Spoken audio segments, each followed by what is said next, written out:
Vous êtes sur Info Live TV, les informations vous sont présentées par Benny Sambert. Au cours de la cérémonie commémorant les 12 ans d'assassinat de l'ancien Premier ministre Yitzhak Rabin, le président de l'État, Shimon Peres, a déclaré « Ni le peuple ni l'histoire ne pardonneront cet acte ». Shimon Peres est revenu sur les événements de la soirée du meurtre et a ajouté que l'assassin a tiré dans le dos d'Yitzhak, mais qu'il a touché le cœur du peuple.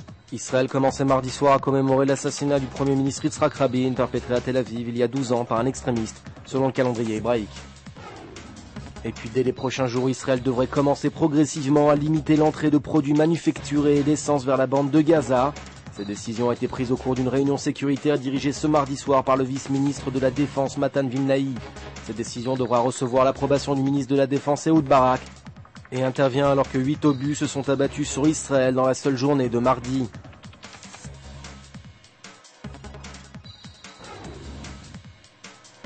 Et puis le président syrien Bachar el-Assad a ordonné ce mardi que soient distribuées des cartes d'identité syriennes à la population druze résidant sur le plateau du Golan. Selon toute vraisemblance, le président Bachar el-Assad souhaiterait prouver le rattachement du plateau à la Syrie. Pour rappel, Israël a conquis ce territoire lors de la guerre des 6 jours en 1967, avant de l'annexer en 1980.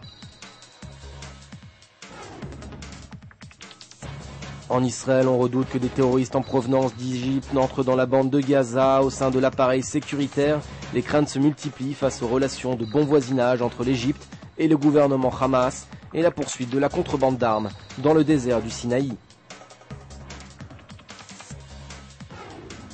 Et puis un mot d'économie avant de refermer notre édition. Selon un rapport publié par le ministère du Commerce, 50% des Israéliens sont clients de grandes chaînes de supermarchés. Les marchés populaires des grandes villes israéliennes ne sont plus aussi prisés que dans le passé. C'est ce qui ressort de cette enquête.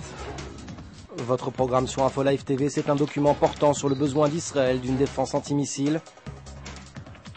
Retrouvez également les déclarations d'Ehud Olmert au sortir de son entretien avec Nicolas Sarkozy lundi dernier. Enfin, découvrez un reportage sur la nuit de Jacher que va vivre Israël en 2008. Merci de nous avoir suivis. La suite en information sur Info Live TV.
Découvrez en avant-première le nouveau service d'Info Live TV.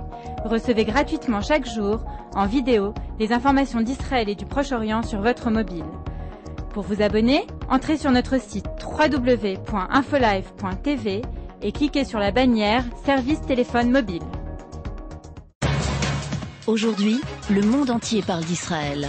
Mais qui parle d'Israël au monde entier, en temps réel, en 4 langues et en direct de Jérusalem? Infolive.tv, la première chaîne de télévision internationale israélienne. 24 heures sur 24, 7 jours sur 7, suivez de l'intérieur l'actualité d'Israël et du Moyen-Orient. Des reportages, des interviews, un grand journal et des flash infos en images dès que l'actualité l'exige. Infolive.tv, votre regard direct et vrai sur l'actualité d'Israël. Retrouvez Infolive sur internet www.infolive.tv.